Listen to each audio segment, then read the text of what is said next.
Hey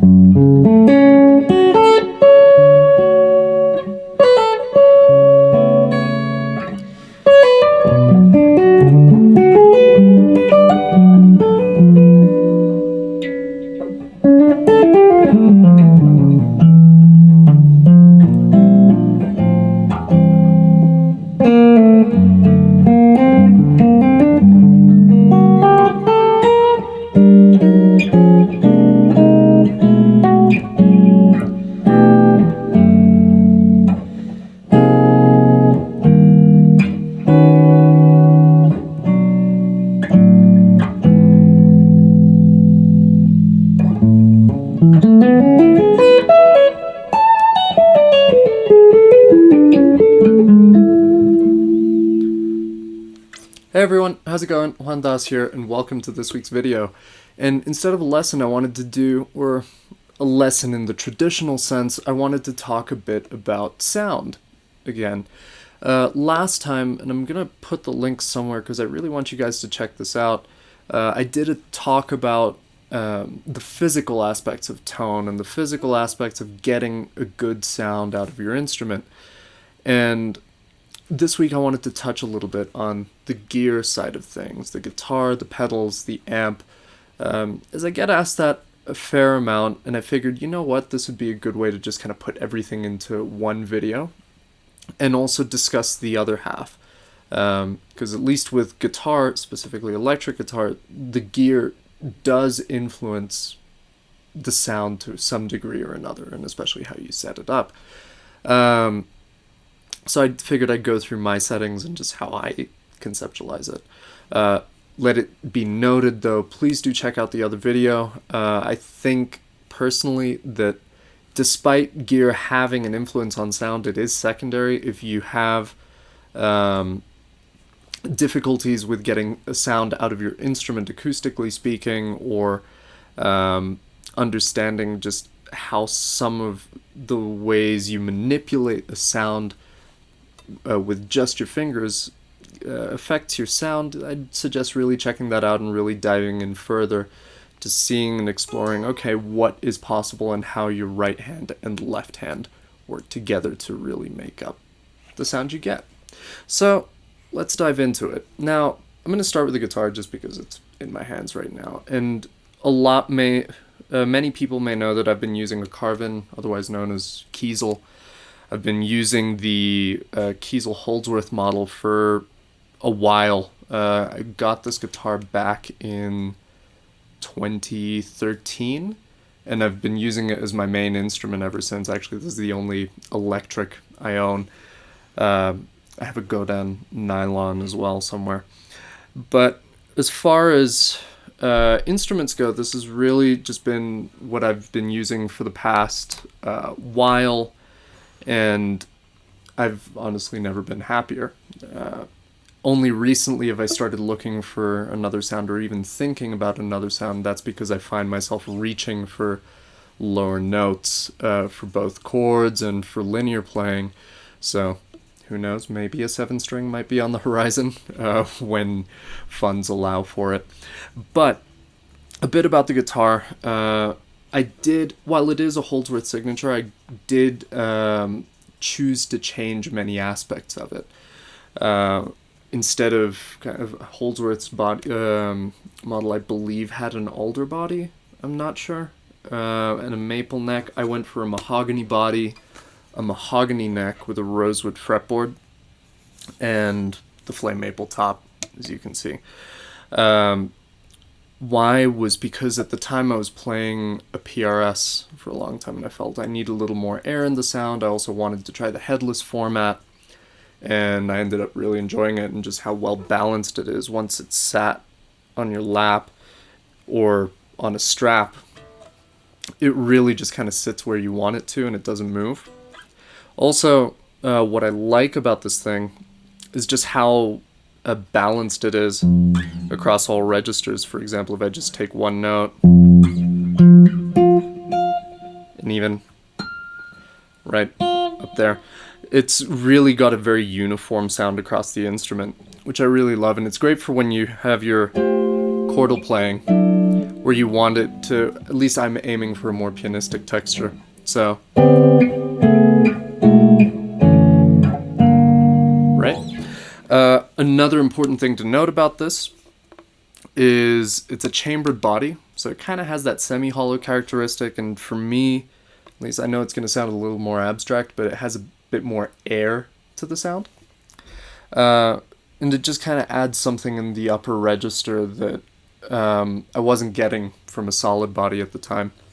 Stainless steel jumbo frets, and using the old Holdsworth pickups, I believe these have the, I want to say it's the 24 pole, the 24 pole pieces, where you got a bunch of screws for each string. I don't know much about the tech specs of how that affects the sound, but all I know is I dig it.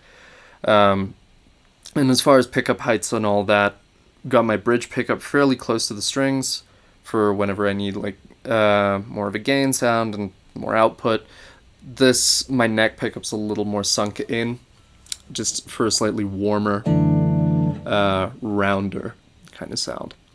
So that's the guitar, and pretty much it's what I've been using from my first record to the one I've done, one I did recently, probably going to be on my next record as well, and it's one I've used on a bunch of recording sessions since, and I've been all over the place with this.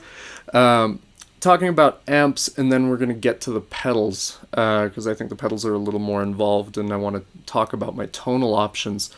The amp I'm using is a Quilter Overdrive 200. It's a small little head that I've been really loving since I got it, and I'm running it through an Egnator 2x12 cab. I think it's, it's not a Jensen speaker. I'm not sure what speaker it is. It's the stock speaker that comes with the cabs. I think it was made for the cab. That's probably why I don't remember which brand is in there.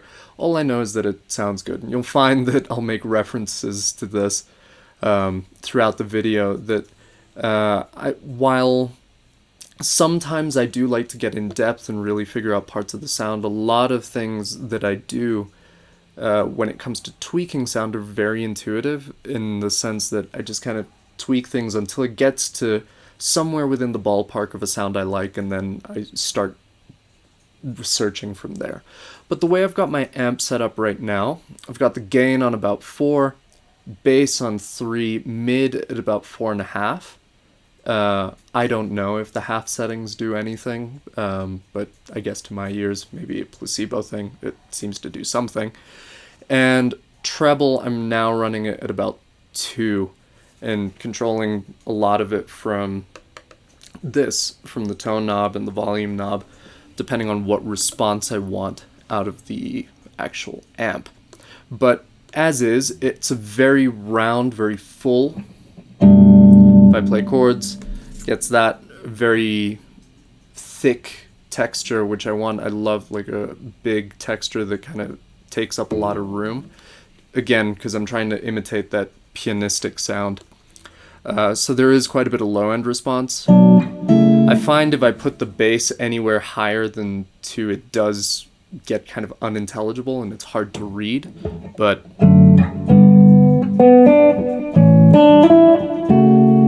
I found adding a bit more brightness and turning up the tone knob a bit and having good, like a decent number of mids, like 4.5, yields a pretty balanced sound. And with your fingers, you can already kind of get a little bit more brightness. I might use the nail. More flesh, I get a darker sound. Let's play with the same chords. If I get that, and then with a bit more nail, the higher voices branch out. And I love how dynamic it is. It's super clean, even when I use drive pedals, which I'm going to get into in a little bit. So, all in all, if you haven't checked out Quilter, absolutely do so. Now pedals, this is where it gets interesting, and I'm just going to name the pedals I go through and kind of the signal chain I've got, but basically the way I go is guitar into an EQ pedal. It's the MXR 6-band EQ. Then I go into the freeze, and I'll get into functions in a little bit. Then I have the Wampler Ecstasy. It's that old. It's now called the Euphoria, but the one I have, I've had that pedal since maybe 2011. I think it was actually the first single Stompbox pedal I bought. The JHS AT Plus, the Andy Timmons pedal, and then the TC Electronic Flashback and Hall of Fame at the end. So how I'm using each thing, well, basically the MXR and the Wampler I use as tone shaping. So, for example, I'm just going to turn off everything right now. And this is the absolute dry sound, like just guitar, basically the closest I can get guitar into speaker. Pretty dry.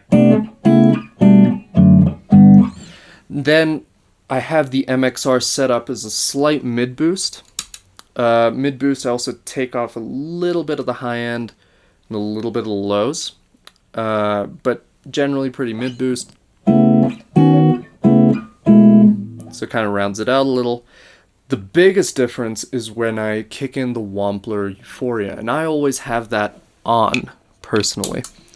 Can actually hear a little bit of hiss now, but I always have the Wampler Euphoria on. Now, previously, I would have used it just as a drive pedal, run clean into the amp, click it on whenever I need that extra drive sound. But I found with this, it added a nice roundness to the sound. And what I'm doing, I can't remember the exact settings off the top of my head, but I have the EQ controls turned off. I think it's bass and tone. So I have bass turned off, tone turned off. My volume is pretty much at 12 o'clock, and my gain is just a little bit under. It's like at about 11-ish. And what I've found is that it starts thickening out the sound a little more, and it's not too obtrusive. And when I have my other pedals engaged, it kind of gives me a very dynamic response. So it's really running like a second boost pedal, if you would. I'm just going to turn on the delay and reverb again. And that's really my bass clean sound. It's actually not entirely clean. There's a little bit of grit, which is nice. Adds a little bit of character to the sound. Still very clean and very dynamic and extremely articulate.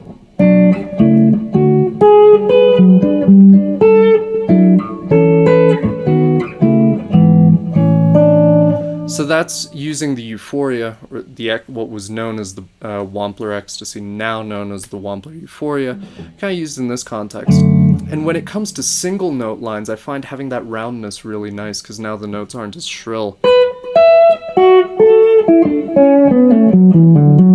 And if I just do that without delay and without reverb, the pure sound is still very full. So that's why I love using it. And if I want to just switch to the bridge pickup, I can use this as a quasi lead if you want.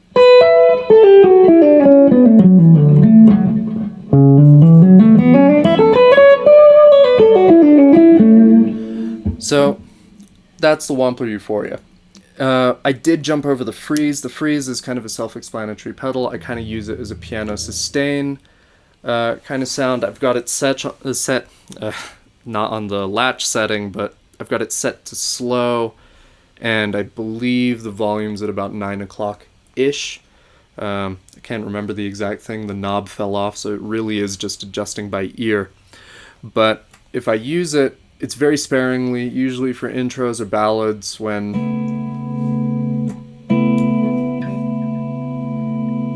and you've got the note sustaining. And I've got it on the slow release so it doesn't cut the note right away at the end of a phrase. But then I can use it more, I try to use it more like a piano player would. So if I've, let's say, got a chord here. Sorry.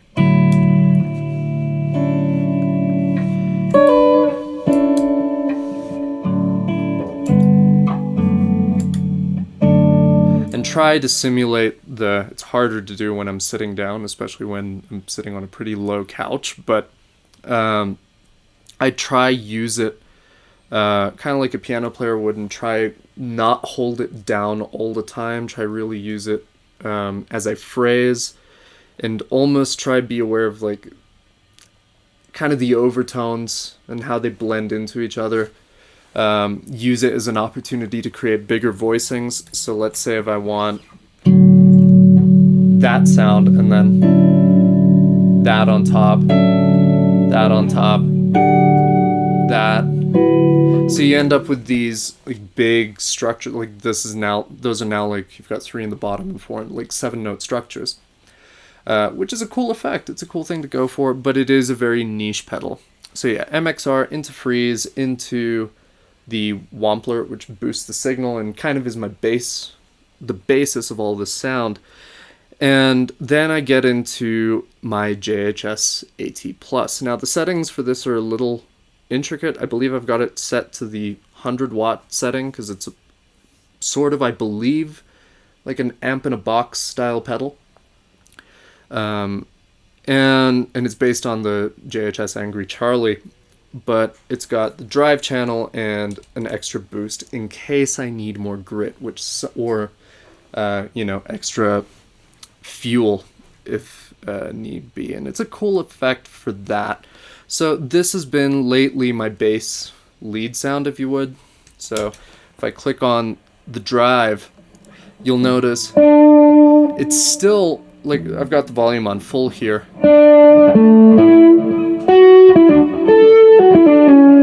It's still very round, and it's got like a slight sharpness to it, which I kind of appreciate, especially when it comes to cutting through in a band setting. Very articulate, but what surprises me about this pedal, and it's kind of useful when I need to go from pretty much straight leads. I'm just going to back my volume a little bit, but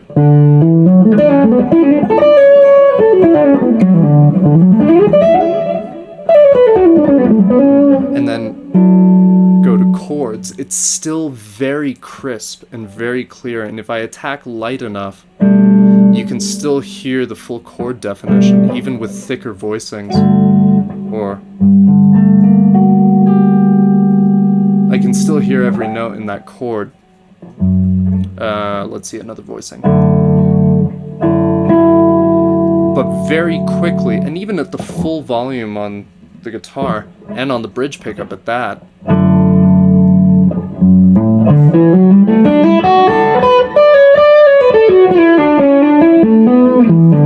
so I try go for that almost horn-like quality with that pedal.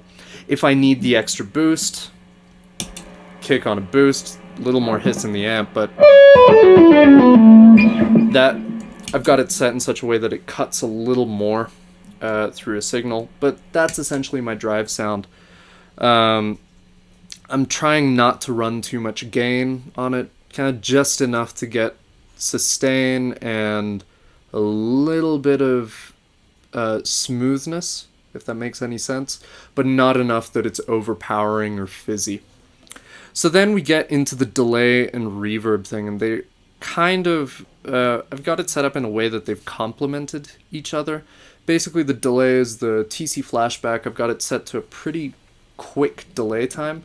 If I just give an instance of, so certain number of repeats, I've got it set to a, I believe, a dotted eighth, and relatively quick delay time on a mod delay, so there's like a tiny bit of chorus in there without having to get a chorus pedal, which is great. Saves on pedal real estate, and means I don't get lost in too many settings. One of the things I don't like about the pedal world is that I can have too many options, and sometimes, especially me, I tend to suffer from option paralysis, and if I have too many choices, like, oh, I have a chorus pedal, I have a delay, I have this, I have that, I have this, then I start worrying less about what I'm actually playing. So it's nice that I've just got my bass sound, and that's really what I'm looking for with all of this, trying to look for a very personal sound. So I've got my mod delay and a quick delay time to kind of act as a bit of a thickener. Again, it kind of rounds out the sound a little more and fills it out. So for example, if I switch off the delay and just play a chord, that's actually with the reverb on, so I actually have very, very little reverb. Then if I put the delay on, much more space, and almost creates this, like, again, kind of now that I think of it, kind of like this natural overtone, almost like what you would hear ringing out of like a grand piano, if you would. Then, so this is purely dry. Now if I add the reverb in, very subtle reverb, just a small hall reverb. And again, as far as actual settings, I just kind of set by ear. Nothing, I'm not looking for a specific parameter setting, but just enough that when I stack it on top of the delay, it's not obnoxious. It's one of the things I had to really mess around with over the years, was just kind of finding, like, where's enough delay, where's too much delay, too much reverb, not enough reverb. And I've found this, and it's kind of a happy medium in that I can play big voicings or even moving parts. What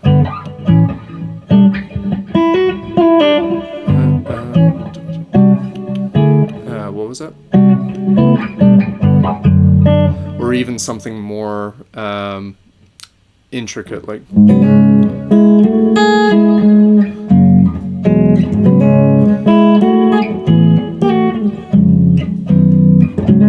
something like that, and still not lose a lot of rhythmic definition, but still have enough space. And it works great when you're playing in a trio where you try to fill up that space, and you try to have a little more, you know, you try to create a bit more of a presence in the group setting. Also, what I do want to mention is something that's very important. I've been experimenting a lot these days. I have been actually digging using a microphone to pick up kind of the acoustic attack in the room. I'm just using the microphone that comes on my Zoom right now, and it's also what's picking up my voice, but enough to pick up a bit of the attack. Many players use that. Tim Miller was one of them, Chico Piñero. I've seen Lage Lund do it in the studio, Julian Lage as well. And it's a nice way to get that very... get a bit of the top end that's sometimes missing when you hear stuff that's coming out of a speaker, you know, because at least the way I conceptualize it or understand it is that, you know, we're still not truly hearing what's coming out of the amp, not truly hearing the sound we're making because we're only focused on what's coming out of the amp. And we forget that a very small part of the sound is just hearing like this very subtle pick attack. And it adds a little like high, there's something in the highs that's really nice, and it's beautiful to listen to. It's kind of like akin to the way I liken it is how a classical guitar player sounds when they play. You still hear the effect of the nails on the strings. So I've been embracing that pick attack lately, and it's been kind of nice. Again, not to the point where it becomes obnoxious and it overwhelms a part of the sound, or at least what I consider something that I'm looking for, the aesthetic that I'm looking for. But it's something to consider. Also, I do want to just talk a little bit about picks, because people ask me about this all the time. I'm using Stoneworks jazz picks. They're made out of stone. I believe this one, it's a heavy agate pick. I don't remember. This particular one was a gift from a very good friend of mine, Juan Arango, who's a great guitar player. You should check him out. He's got some amazing stuff out there. But he gave me this pick, and I've really never looked back. It's got a very warm sound to it, very much akin to your natural finger tone. So if I just play... Obviously, you hear like a little bit of the scrape that's coming from my finger, but as far as tonal characteristics, they're quite similar. And I think because I hybrid pick a lot, it's a very nice texture, because it creates a little bit more of a uniform sound. And if I want to call attention to something that's, let's say, more about the pick, I can do so, and it allows for that dynamic range. yeah, it's the heavy size. I believe they've got thin, medium, and heavy if you want to check them out. This one, I think it's definitely like 2.5 millimeters or something like that. I don't know the exact measurement. All I know is that I really love the sound, especially sounds very warm on the higher strings, and helps to make a very round sound. And especially when you've got some gain going, like on the drive pedal,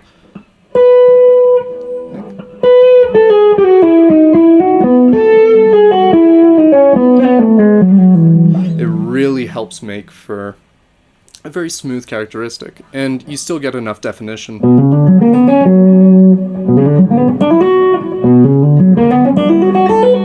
I'm just going to try to use the pick exclusively.